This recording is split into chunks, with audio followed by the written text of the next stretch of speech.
예, 이제 두 번째 시간은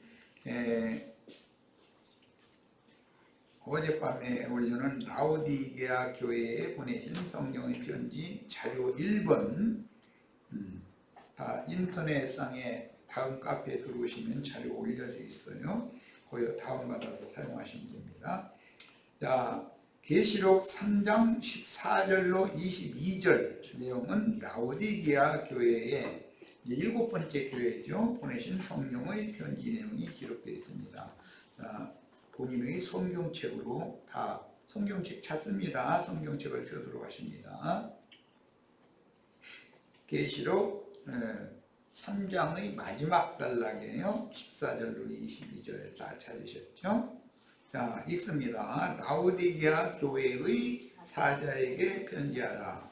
아멘이시오, 충성되고 참된 증인이시오, 하나님의 창조의 근본이신 이가 이르시되, 내가 네 행위를 아노니 네가 차지도 아니하고 뜨겁지도 아니하도다. 네가 차든지 뜨겁든지 하기를 원하노라. 여기 하나님의 창조의 근본이시니 굉장히 중요한 말이에요. 창세기 1장 1절의 태초, 요한복음 1장 1절의 태초, 요한 1서 1장 1절의 태초, 특히 이 세 군데에 나오는 태초라는 용어를 이해하기 위해서는 그 태초라는 말은 여러 번 말씀드렸지만 히브리어로 베라는 용어와 브레시트라는 용어가 합성되어진 베레시트인데, 이 용어는 베는 뭐뭐뭐뭐 안에서라는 의미인 것이고, 브레시트라는 것은 근본, 근원, 이제 그런 뜻이니까 근원자이신 예수 그리스도 안에서라는 뜻이에요. 그 태초라는 용어를 기독교계가 지금 무슨 시간의 시작이다 뭐 이런 식으로 말도 같지 않은 소리로 해석을 해놔가지고 성경의 본래의 의미와는 아무 상관없는 해석을 해가지고 지금 그러다 보니까 아담이 뭐 인류의 시조고 뭐 그러다 보니까 인류의 역사가 6천년이고 뭐 이딴 소리는 하고 앉았고 같지 않은 소리를 하는 거예요. 태초라는 말은 창조의 근본이신 예수 그리스도 안에서라는 뜻이에요. 태초라는 단어를 잘 이해하고 계셔야 돼요. 창세기 1장 1절, 뭐 잠언서 8장에도 나오지만 구약 성경은 내가 그냥 지나쳐 버렸고, 요한복음 1장 1절, 이게 태초라는 용어로 시작이 돼요. 그런데 그 태초라는 용어는 요한복음은 헬라어의 용어인 것이고 의미는 똑같아요. 모든 창조의 근본이신 이 안에서라는 뜻이에요. 신약의 용어도 구약의 용어도 같은 뜻이에요. 자, 내가 이같이 미지근하여 뜨겁지도 아니하고 차지도 아니하니 내 입에서 너를 토하여 버리리라. 주님께서 뭐 사람의 영혼을 일단 잡수셨는데 입속에 넣었는데 이게 들어가지를 않고 토한다, 이 말은 사마리아 여자는 잘 삼켜가지고 소화 잘 시켰잖아요. 그런데 이 라오디게아 교회 이 신자들은 입속에도 넣었다가서 뱃속으로 내려가지를 않고 그냥 주님의 뱃속으로 들어가지를 않고 그냥 토에 내쳐버렸다는 거예요. 그럼 뭐 무슨 뜻이겠어요? 음식을 먹었는데 구토가 났다는 뜻은 무슨 뜻이겠어요? 주님이 구속을 하셨지만 버렸다, 그런 뜻이잖아요. 일단 잡수셨다가 내 뱉어버린 거니까 이것은 버림받았다, 이게 구속받은 것이 다가 아니다 그 말이에요. 자, 그런 의미는 병든 신앙에 대한 비유적인 표현으로서 세속교계에 대하여는 식상하였다. 이 라오디게아 교회의 이 신자들이 세속교계는 너무 진리가 없다 보니까 하는 소리가 이제 막 듣기도 싫은 거예요, 이제. 그런데 그들은 피상적인 성경을 아는 지식이 오히려 그 영혼의 올무가 되어버렸다. 지식은 많은데 생명으로 화합되지 않았다, 믿음으로 화합되지 않았다 이거예요. 그러니까 영과 생명의 말씀, 진리와 생명의 말씀을 받아 먹었으면 소화를 시켜야 되는 건데 소화돼야 피가 되고 살이 되고 뼈가 되고 골수가 되고 그러는 거 아니겠어요? 자기 자신이 되려면 소화를 해야죠. 그런데 말씀은 많이 먹어서 아는 것은 많은데 삼키지를 못한 거예요. 본인들이 그런 상태니까 주님이 그들을 삼키지를 않고 토하에 데친 거단 말이에요. 지금 이 의미를 이해를 잘 하시기를 바라요. 그 다음에 내 입에서 너를 토하에 데치리라 버리리라 그랬는데 주님은 사마리아 여자를 먹었고 베드로는 부정한 모든 짐승들을 잡아 먹었죠.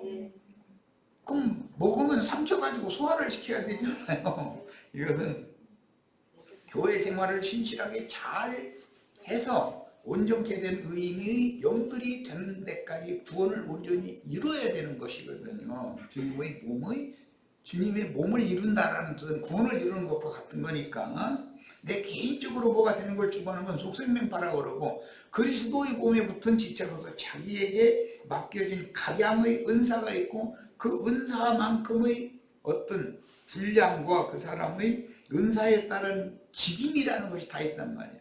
교회 안에는 각양의 은사가 있고 각양의 직임이 있는 거예요. 이것을 다 취합해야만 그리스도의 온전한 몸을 세울 수가 있는 거예요. 혼자 잘난 체 가지고는 안 되는 거죠. 그런데 라오디게아의 특징은 다 독선적이고 개인적으로 잘난 체 하려고 그러는 거예요. 자기가 교회 중에서 으뜸되기를 좋아하고 자꾸 이런 걸 추구한다. 쓸데없는 걸 추구한다 이거예요.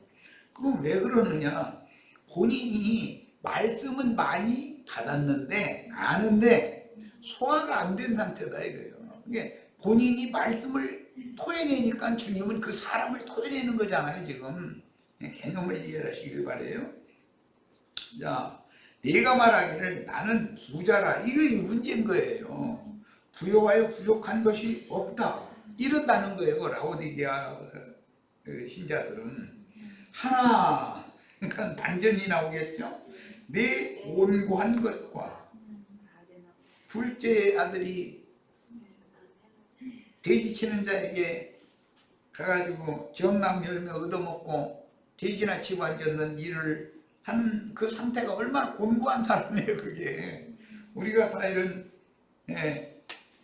주님을 모를 때 주님의 부르시는 방법으로 이상하게 인생이 허무하고 공허하고 인생이 곤고하잖아요. 이 산다는 게 뭐지? 내가 이러려고 세상에 태어났나? 이런 쪽에 막 이렇게 자꾸 생각이 그쪽으로 자꾸 깊이 빠지다 보면 에이 이렇게 사나니 그냥 가는 게 편치. 그런데 그 죽고자 해도 계시록에 보면 죽어지기 허락도 못 받는다는 거예요. 주님께서 사람하는 자는 나고 저 사람 죽어야 뭐 무슨 한강다리 뭐 난간에 올라갔다가도 이상하게 지나가던 사람이 끌어내려가지고 도로 내려온 사람도 뉴스에도 나오더만 세상에도 그런 일이 있잖아요. 죽겠다고 약가에 싸다 놨는데 새끼들이 엄마 해가면서 이게 초롱초롱한 눈으로 애미 눈 쳐다보면 못 죽는 거지 뭐. 죽고 싶다 해서 다 죽어지지도 않는 거예요. 그게 가룟유다는 참 죽겠다 하니까 죽어졌는데 어떤 사람은 그것도 허락이 안 되는 거예요. 그 다음에 가련한 것과 둘째 아들 뭐 생각이 그냥 계속 나요. 또 부자 때문에서 부스러기 얻어먹고 연명하려고 했던 나사로 뭐 생각나잖아요. 우리가 다 과거에 이런 사람들이었잖아요. 가난한 것과 자기는 부유하여 부자고 부족한 것이 없다고 하는데 하나님 보시기에는 그 가난뱅이라는 거거든요. 그리고 눈먼 것과 실제로 뭐 소경이겠어요. 세상에 대해서는 육신의 일에 대해서는 잘도 보고 보는 것도 많고 아는 것도 많은데 마음 눈이 닫혀져 있어가지고 하늘을 향한 창이 닫혀져 있어가지고 하나님의 영원한 세계에 대해서는 볼 수 없다는 말이지. 벌거벗은 것을 알지 못하는 것. 그것도 육신적으로 벌거벗으면 수치스럽잖아요. 그런 것처럼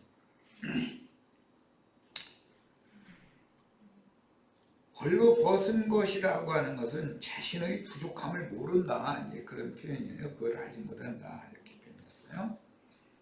주님 앞에 이제 모든 인생은 벌거벗은 것 같이 다 그대로 드러난다, 속일 수 없이 드러난다, 이렇게 돼 있어요. 마치 유대교인들이 자칭 의인이라고 자긍하였듯이 자신은 부자라고 생각하는 거예요. 그게 곤고하고 가련하고 가난하고 눈멀고 벌거벗은 사람들이 상태를 지금 말하는 거예요. 나는 다 되었다고 자긍하나. 왜? 성경줄이나 읽었고 성경을 아는 지식은 꽤 있으니까. 그런데 실상은 그 사람은 믿음에서 떠나 무엇 때문에? 지식 때문에. 지식이 올무가 되어버렸다 이거예요. 믿음에서 떠나는 건 대부분 기독교계의 진리가 너무 없기 때문에 식상한 거예요. 목사들이 설교를 들으면.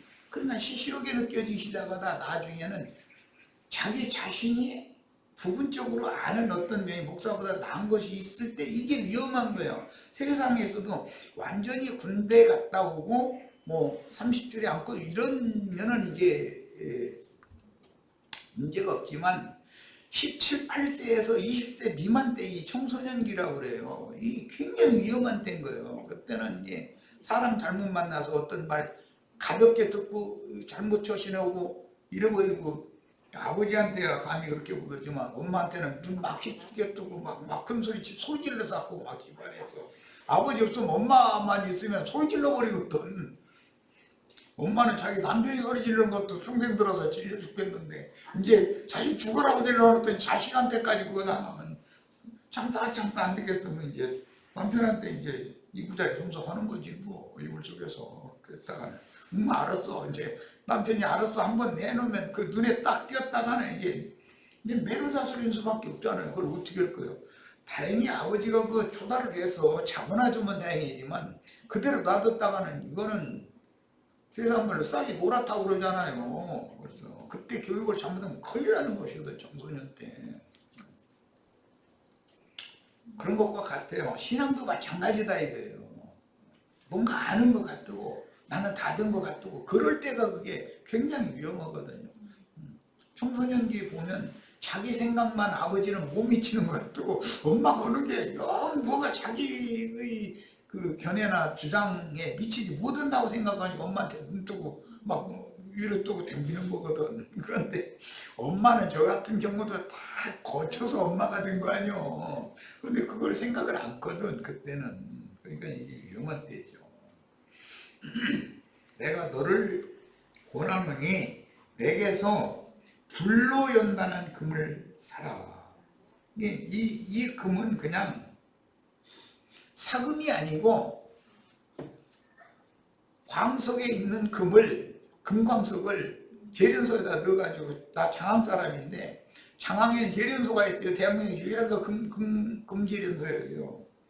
거기는 그냥 사시사철 연기가 나. 그런데 날마다 화물트럭이 저기 돌멩이 실어나르고 있거든. 그저 열차가 그 장항 재련소까지 열차가 들어가게 돼 있잖아요. 철도가 연결돼서. 그나 돌멩이 녹여가지고서 금 빼내는 거잖아요.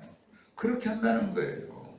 거기서 이제 똥이라고 그러는데 저 나온 돌 가지고는 벽돌 만들잖아요. 또 그런 게 버리는 것 없이 이렇게 다 활용하죠. 거기서 나온 그 벽돌은 굉장히 비싸게 팔리거든요. 단단하고 너무 질이 좋으니까. 야, 금을 사서 부요하게 하고, 이게 가련하고 가난한 사람은 금 사야 돼. 그 다음에 흰옷을 사서 입어서, 벌거벗은 사람은 흰옷을 사서 입어야 되고, 그 다음에 눈먼 사람은 안약 사서 발라야 된다. 이렇게 표현을 했어요. 야, 금은 성경에서 신성을 상징한다. 신성은 거룩성과 의로우심이에요. 인성은 사랑, 관용, 겸손, 온유, 자비. 그 인성은 항목이 참 많죠. 자, 그 다음에 이제 기본 말이 나왔으니까 성전에는 금과 은은 성소와 지성소에서 사용을 하고 그 주석, 놋은 마당에서 사용을 해요. 마당 기물은 전부 놋으로 되어 있어요. 놋은 육체를 상징하는 거기 때문에 놋은 심판과 관계가 있어요. 예, 은은 그리스도의 은혜를 대표하는 것이고 구속을 상징하는 말이에요. 그러니까 성소에서는 모든 성소 기물은 은으로 되어 있잖아요. 은받침으로 되어 있고 이렇게 다 그렇게 되어 있어요. 지성소의 기물이라고 하는 것은 이제 법궤인데 법궤는 모두 법궤와 시은자와 그다음에 그 시은자 양 끝에 있는 그 그룹 이런 것들은 전부 금으로 이렇게 만드는 거예요.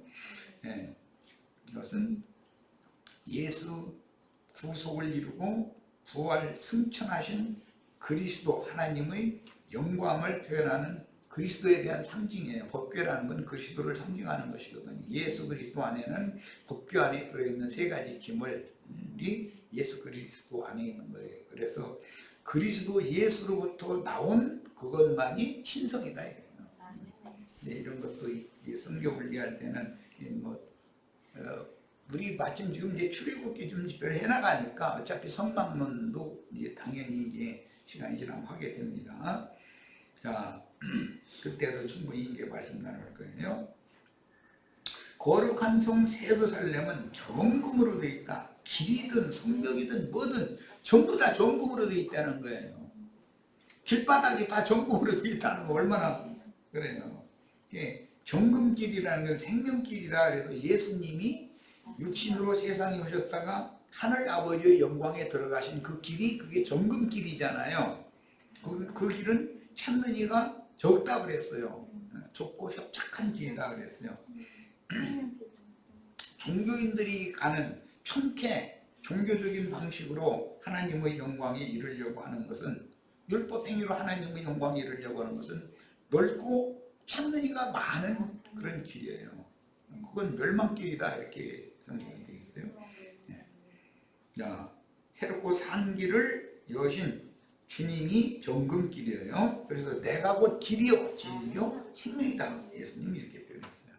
하나님의 형상과 모양인 그리스도 그 영의 신성과 인성으로 충만한 사람의 영혼들로 세우신 신의 도성 정금성이잖아요.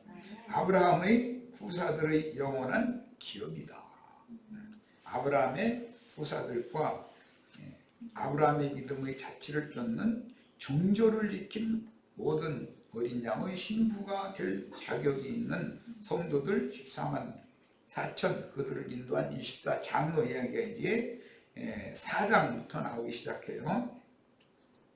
우리 형제 자매님들은 다 장로들이 되시는 걸 나는 지금 계속해서 이것을 강조해서 가르치는 중이고 나는 자매인데 어떻게 장로가 되느냐고 성경에 형제님 저 여자를 장로로 세운 일이 없다고 그랬잖아요. 예, 거기 육신의 세상에서는 여성을 장로로 세우지 않아요. 여성은 계수에 들어가지 않기 때문에 그래요.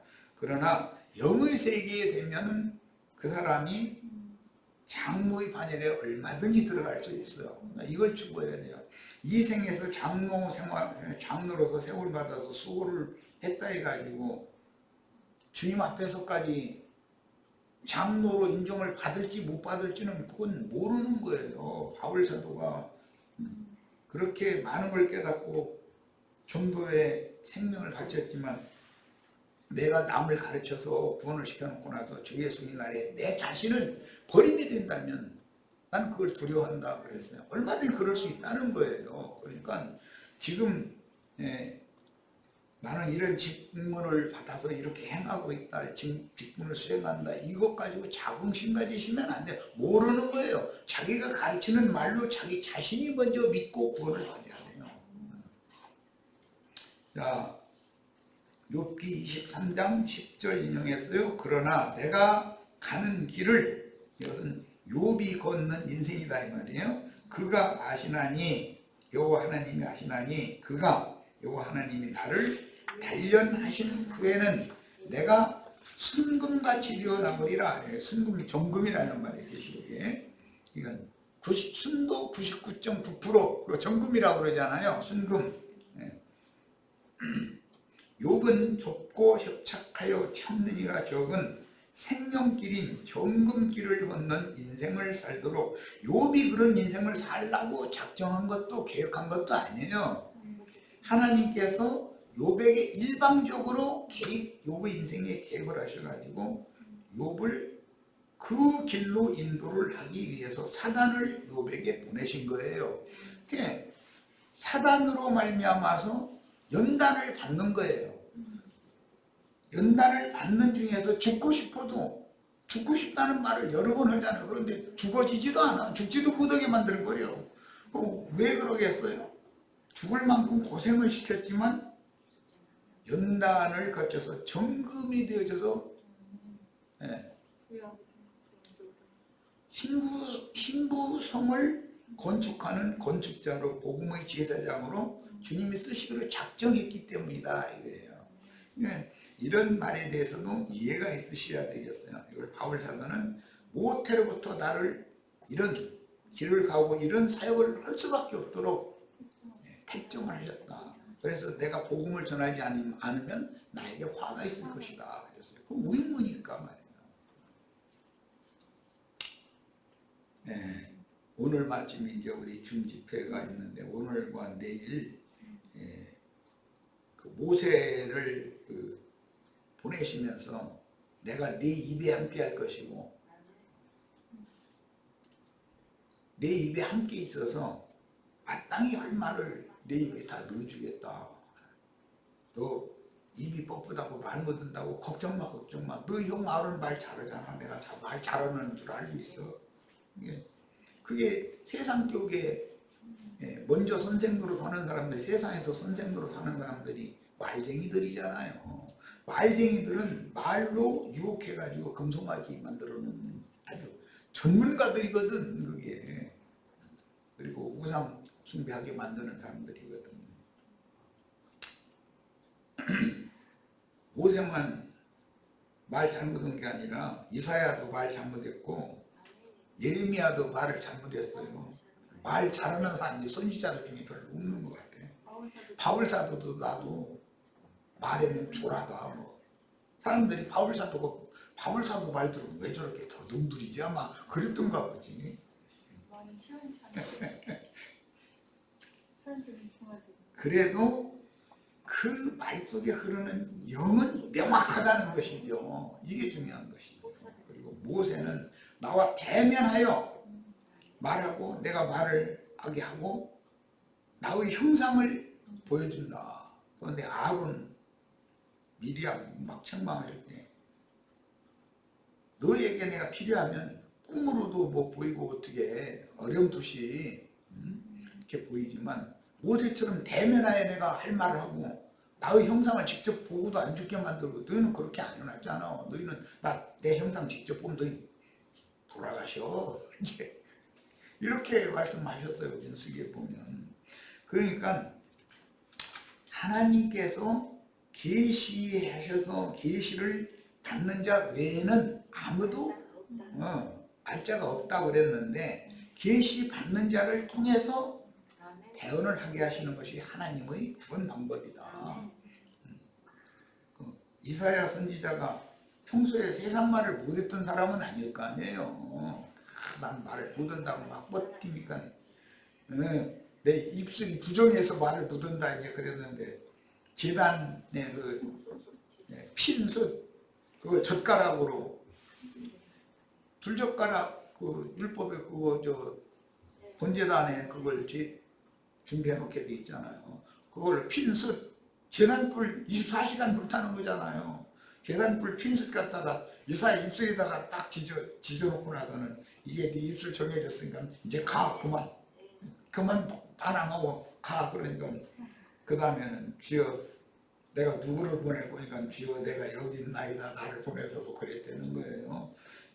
이런 거를 보면은 막 주님이 나 안 보내주시나 하는 사람은 안 보내. 그런데 그런 사람 그게 대부분 말쟁이들이거든. 그런데 세상에 속한 말을 모세가 잘 못했다고 돼 있지 않아요.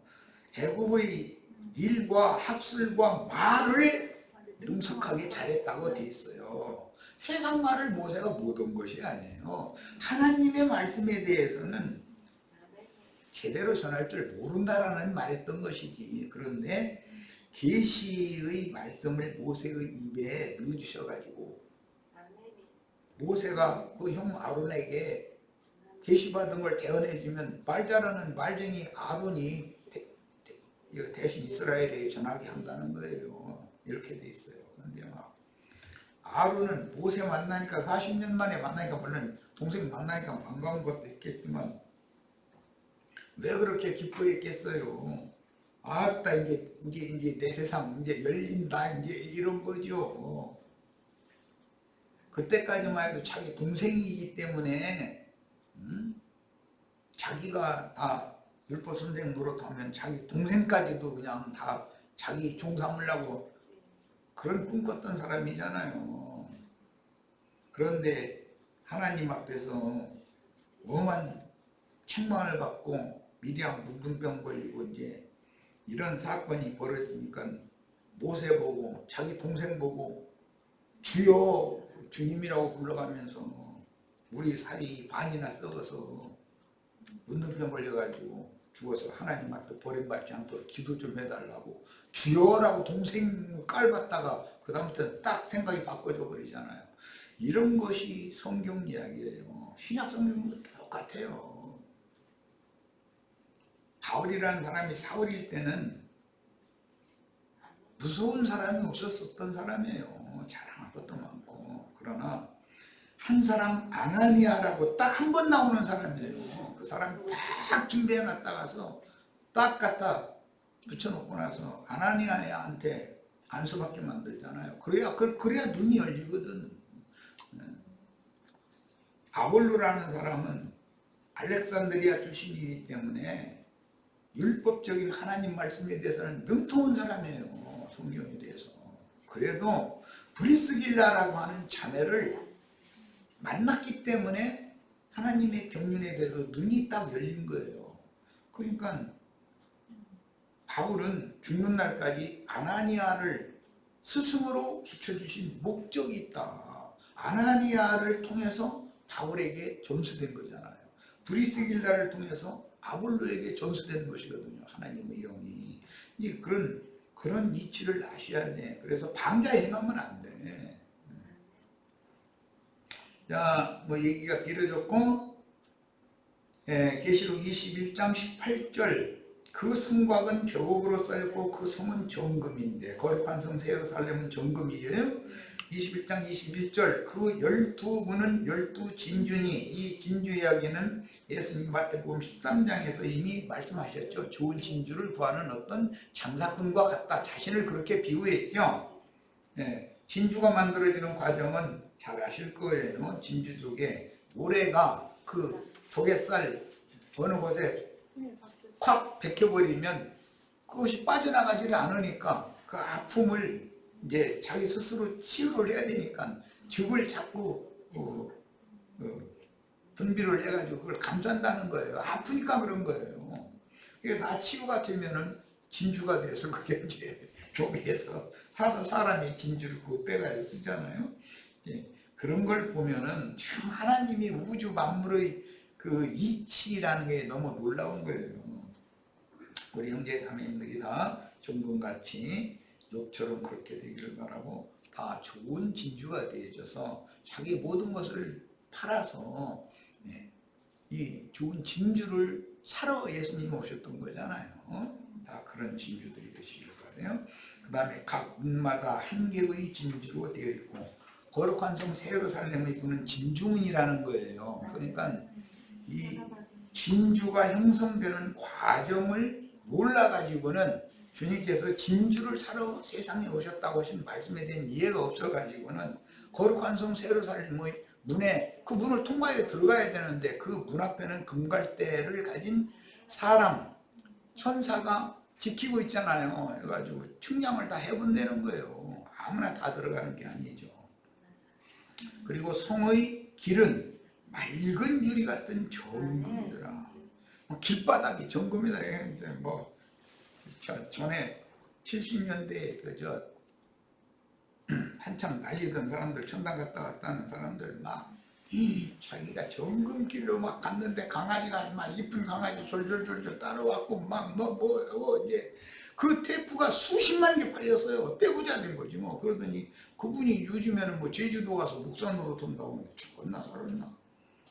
참 그런 거 보면 참 신기한 일이야. 전부 거짓말쟁이들이죠. 기숙사가 들어가 보여준 뭐 지옥도 갔다 왔는데 뭐 자기 뭐 배꼽 줄이 탯줄이 막 이게 막 그 지옥 사자가 막 탯줄 쭉 들어가지고 빙빙빙빙빙 돌려 배꼽이 빠지도록 아팠대나 뭐 했었는데 그런데 그때는 그게 참 뭐. 나는 저기 천국 갔다 왔다는 그 우리 교회 페이퍼 털었어요. 교회 중에 한장 뺏는 사람인가. 진짜 해도 이게 알고 성경을 알고 보니까 진짜 완전히 이게 망장난이더만. 자 이제 사람들 미혹하나 보죠. 예, 흰옷을 사서 입어라 그랬는데 계시록 4장 4절에는 장로들이 흰옷을 입고 있죠. 네 천사들의 찬양을 인도하는 그 24장로가 흰옷을 입고 있어요. 계시록 19장 8절에는 예수의 피로 씻음을 받은 신부가 예비되었는데 그들에게는 흰옷을 입도록 신부를 준비시켰다 이렇게 돼 있죠. 신부는 흰옷을 입는다는 걸 알 수가 있어요. 이 희다라는 말은 빛같이 휘어졌더라 라고 할 때 사용하는 말이에요. 예수님이 부활의 날 아침에 빛으로 빛으로 옷을 입은 상태로 보여졌는데 그렇게 되는 거예요. 빛의 아들들이 나타나는 상태를 말하는 거예요. 그 다음에 계시록 19장 13절로 14절에는 미가엘과 그를 따르는 하늘 군대의 영적 전쟁인 진리로 대적과 싸우는 자들이 전부 흰옷을 입었다고 돼 있잖아요. 미가엘의 군대는 흰옷 입었어요. 계시록 22장 11절로 12절에 상 받을 자들이 의롭고 거룩한 교회 생활에 대해서 계시하고 있어요. 그러니까 흰옷을 입는다라는 것은 필라델피아 교회의 이기는 자들이 되는 교회 생활을 신실하게 실행했다. 그걸 의미하는 거예요. 자, 흰옷을 사서 입으라는 명령은 의의 겉옷인 신부의 옷, 전사들의 갑옷, 장로들의 옷과 같이 어린 양의 피에 빨아서 성도로서의 믿음을 지키는 의로운 행위를 의미하는 말이다. 여기 성도들의 의로운 행위라는 건 교회 생활을 말하는 거예요. 세상에서 뭐 좋은 일 많이 하고 그런 걸 말하는 것이 아니에요. 자, 그 다음에 세 번째는 안약을 사서 눈에 발라서 눈을 치료받아야 된다. 예수님이 이제 오셔서 가는 곳마다 매 소경 붙여주는 얘기가 그렇게 많죠. 성전, 회당 들어가면 소경들이 그렇게 많아요. 그러면 거기 나오는 소경들이라는 사람들이 다 성전의 율법사 서기관 바리새인들을 의미하는 것이고 회당의 회당장들을 말하는 것이란 말이에요. 물론 소위 말하는 평신도 중에도 그냥 맹신하면 그게 소경들이죠. 또 길거리에서 동냥하던 거지 디메오의 아들 바디메오 그 누더기 옷 입고 구걸을 한 얘기가 나와요. 그런데 그게 소경이었다는 거잖아요. 그러면 길거리에서 구걸을 하는 소경이라고 하면 세상에서 물론 길거리에서 뭐 구걸하는 소경 그걸 하나의 표상일 뿐이고 그것은 인생을 사는 동안에 신앙생활을 하는데 구걸하는 신앙생활을 한다 이거예요. 집사님, 권사님들, 장로님들 명심해 들으세요. 혹시 내가 소경 디메오의 아들 바디메오는 혹시 아닌지. 디메오는 당연히 목사님일 거고 장로님, 권사님, 집사님들 잘 새겨 들으세요. 내가 지금 길거리 내 인생길에 앉아서 내 구원 나를 좀 천당에 데려다 달라고 깡통 차고 구걸하고 있지는 않은지 잘 생각해 보시길 바래요. 뭐 긴 얘기 안 할 거예요. 다 아나니아를 만나시기를 바라고 브리스길라를 다 만나시기를 바래요. 겸손하셔야 돼. 사울이 아나니아를 교만한 영으로 계속 가지고 있으면 아나니아를 만나서 안수를 받겠어요? 아나니아라는 사람을 알기를 어떻게 할 건데, 아볼로가 브리스길라라고 하는, 뭐 물론 연세는 자기 어머니 또래가 됐을 거라고 생각하지만, 그 어떤 노인네가 와서 이리 와봐 이리 와봐 여기 앉아 지금부터 내가 하는 말 좀 들어 그러면은 자세히 들을 사람이 과연 몇 명이나 있겠어요. 이런 걸 잘 생각해 봐야 돼요. 성경을 함부로 읽으면 안 되는 거예요. 그래서 바울 사도는 죽는 날까지 신앙의 스승이잖아요. 그를 주님이 준비해놨다가 만나게 한 거예요. 아볼로는 자기 어머니와 같은 신앙의 스승이 브리스가 자매했었거든요. 그러면 죽는 날까지 자기만 모든 허점도 있을 수가 있어요. 인간이니까. 그러나 존경해야 되거든요. 그거를 안 만났으면은 자기의 오늘이 있을 수가 없는 것이거든요. 이것은 전부 신앙의 선후배 관계를 성경이 암시하는 거예요. 자, 무릇 내가 사랑하는 자를 책망하여 징계하노니 그러므로 네가 열심을 내라 회개하라. 여기 책망하여 징계한다. 구약 성경에 초달한다 이렇게 돼 있죠. 아까는 17, 8세 먹은 그 자녀는 잘못 이미 되어져서 굳어졌으면은 엄마가 하는 그를 바로 잡을 수가 없어요. 엄마한테 한번 눈부라리 시작하면 습관적으로 이제 툭 하면 자기 비위 안 맞으면 눈부라리고 이러거든. 그러면은 엄마가 혼내려고 하면 엄마한테 덤벼버리니까 그거 안 되죠. 남편한테 얘기를 해야죠. 저놈이 언제부터 지금 이런 버릇이 하는데 도저히 안 되겠다. 그러면 아버지가 그걸 초단에서 잡아놔야 되거든.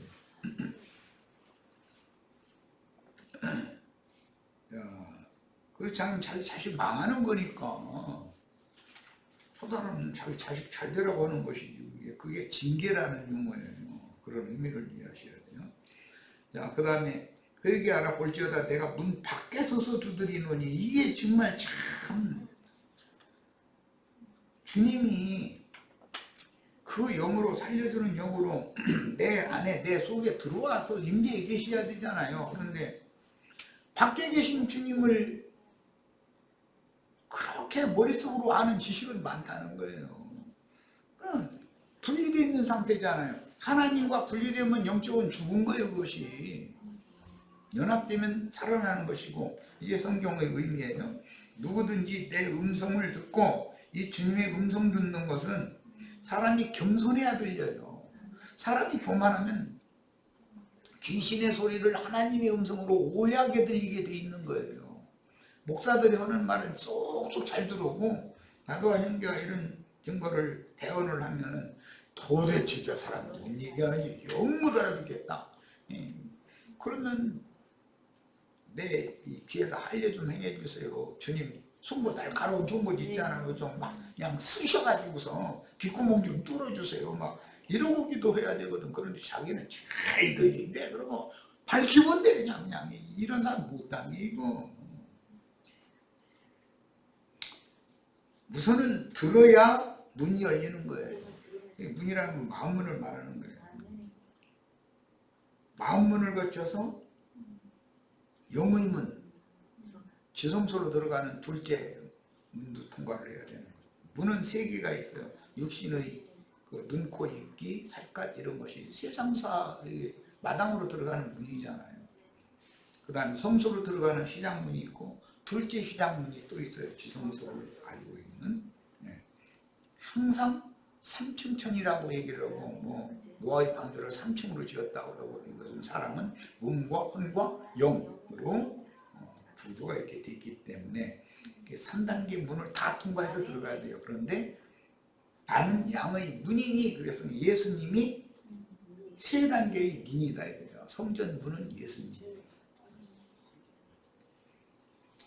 그 다음에 내가 그에게로 들어가서 그에게로라는 것은 징계를 달게 받는 사람, 초달을 달게 받아들이는 사람에게는 주님이 들어오실 수가 있죠.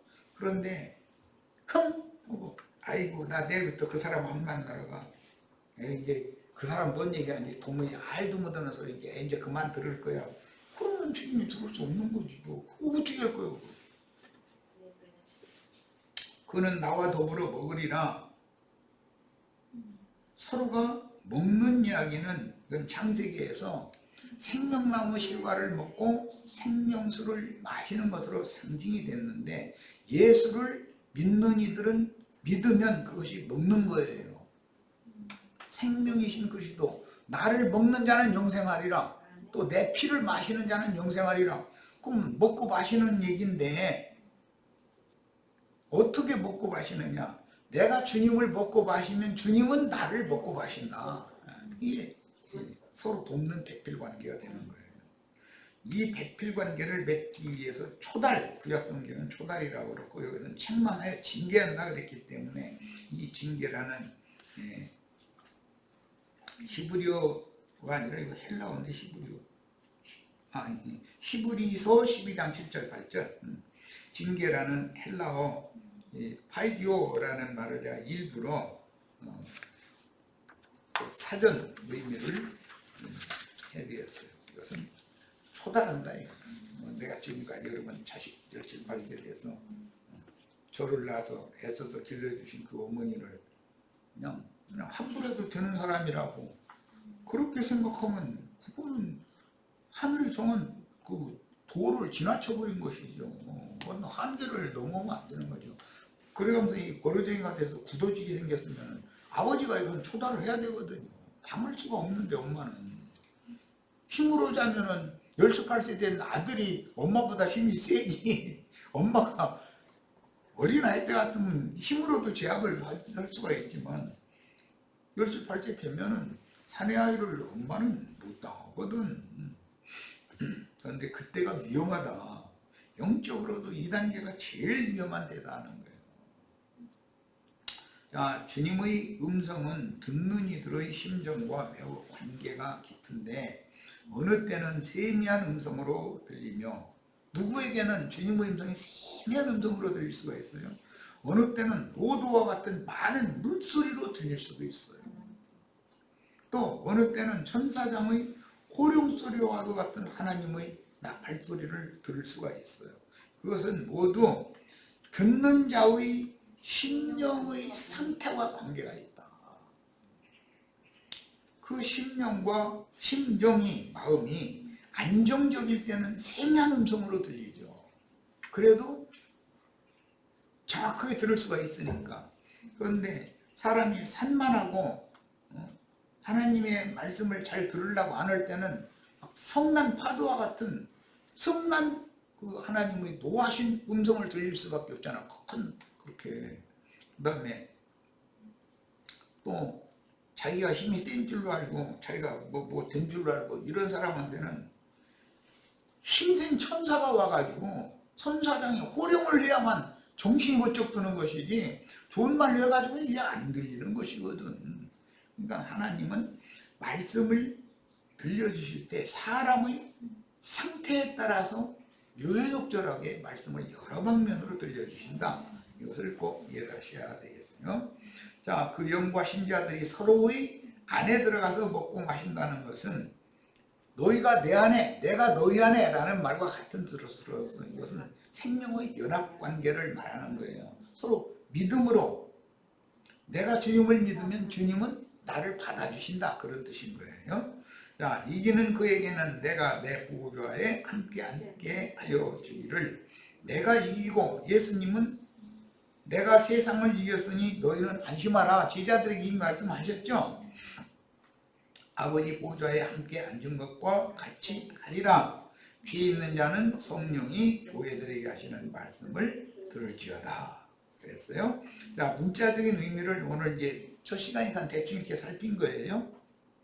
시간이 다 됐네. 자, 라오디게아 교회의 시기는 청교도 운동의 영향을 받은 영국 성공회에서 순수한 신앙으로 개혁된, 그런 건 로마교에서 개혁된 건 개신교죠. 개신교가 또 한 번 개혁이 됐다는 거예요. 이게 개혁된 청교도 무리인 형제회가 다시 종교 체제와 제도들을 실행하기 시작하므로 형제회가 다시 타락해버렸다 이거예요. 그 형제회는 지식의 말씀이 풍성하기 때문에 형제회가 우리는 다 형제다라는 걸 처음에는 그것만을 강조했다 이거예요. 성직자 제도를 폐해야 된다는 문제 때문에 우리는 다 왕같은 제사장들이다. 이것을 강력하게 증거를 하고 들고 일어났었거든요. 그런데 그렇게 하다 보니까 세상 말로 이게는 상하, 동서남북, 방향 이게 없어. 구분이 없어. 그냥 다.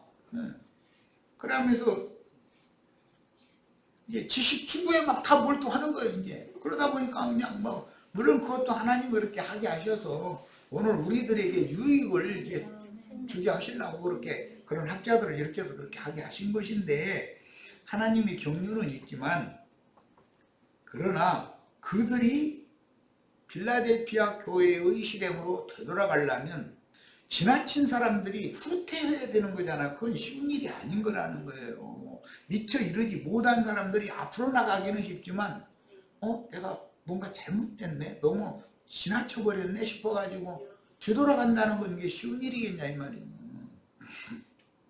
그래서 그들의 이제 그 신앙생활을 보면은 나는 형제회 생활은 안 했지만 거기도 몇 번 참여도 해보고 이제 그랬는데 그 형제회나 뭐 또는 성경 침례교회라는 이름 아마 이제 들어보셨을 거예요.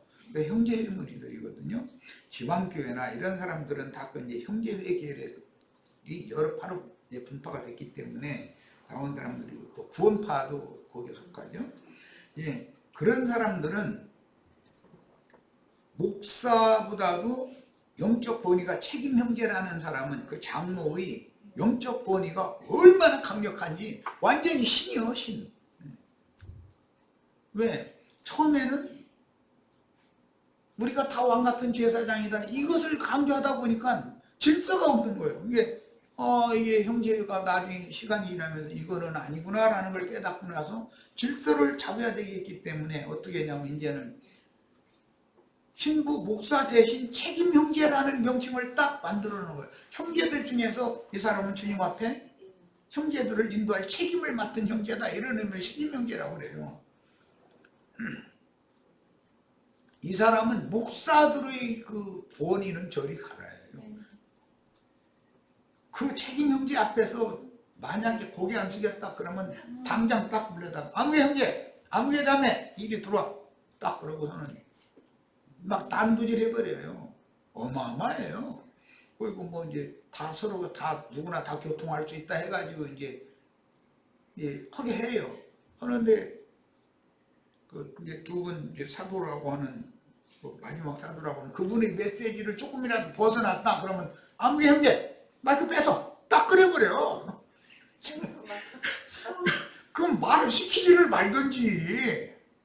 그리고 자매들은 말이야 하늘 떨어지는 소리로 일어나면 안 된다. 자매들이 이렇게 앉아서 집회하다가도 뻘떡 일어나면 심한 바람 날리지 마! 막 이래버려. 이거 그건 주눅 들어서 완전히 주눅 들게 만드는 거죠. 그리고 막 바늘 떨어지는 소리라도 나면 안 된다. 여자들은 머리에다가 막 수건 써야 된다. 로마교 수녀들이 수건 쓰고서 그 미사에 참여하는 것처럼 로마교에 나가는 분들은 다 여성분들은 수건 쓰잖아요. 형제에서는 반드시 집회 여성분들은 수건들을 써야 돼요. 머리 가려!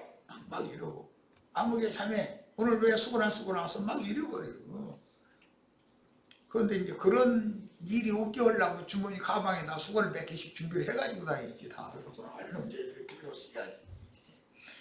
이거는 신종율법이지 그거는. 그게 도대체 뭐 하는 짓들이냐 이거예요. 그런데 그 생활에 익숙해지면 당연히 또 그래야 되는가 해. 나 그래서 그런 분들 보고 사람이 결혼해가지고 못된 서방놈 만나가지고 처음엔 눈두라리에다가 나중에는 주먹질하기 시작하고 나중에는 오늘은 왜 안 때리나 해가지고 큰일 그린다 소리도 들었는데 마치 하루가 무사히 넘어간대잖아. 만나서 습관이 되면 사람 그렇게 그거 보고 인이 배긴다고 그래. 그런 거에 그렇게 해서 굳어지면 누가 되겠냐 이거예요. 그것이 라오디게아 교회다.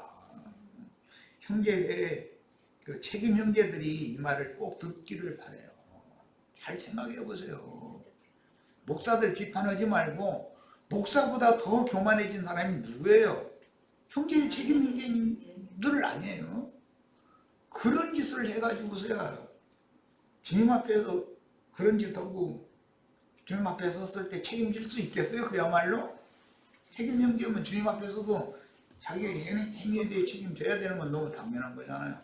지금까지는 해석교회 신부나 목사들에 대해서만 내가 부족한 점이나 잘못된 점을 지적했는데 이제 라오디게아 교회를 말씀을 나눠야 되니까 형제의 책임 형제들 내가 부족한 점을 지적을 하면은 무조건 하고 그냥 저 좀 꺾어버려요 이러시지 말고 좀 유심히 들어보세요. 내가 하는 짓이 나부터 구원을 받아야 돼. 남 가르치려고 하지 말고. 바울 사도가 오죽하면은 내가 남을 가르쳐서 구원시켜 놓고 나서 나는 주 예수님 아래 버림이 될까 난 두려운다 그랬어. 그런데 책임 형제는 두려움도 없어? 도대체 못 들어오는 거야. 하나님의 말씀 그렇게 우스워? 그게 무슨 믿는 사람이 태도예요 그게.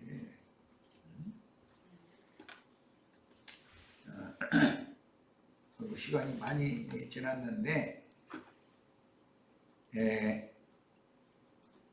일단 오늘은 여기까지 하고 다음 화요일 날 이어서 하겠습니다. 다음 화요일이면은 29일이네. 이제 금년도 다 갔네 이제. 29일이 맞죠? 29일 날 이어서 하겠습니다. 자, 오늘 집회는 마칩니다.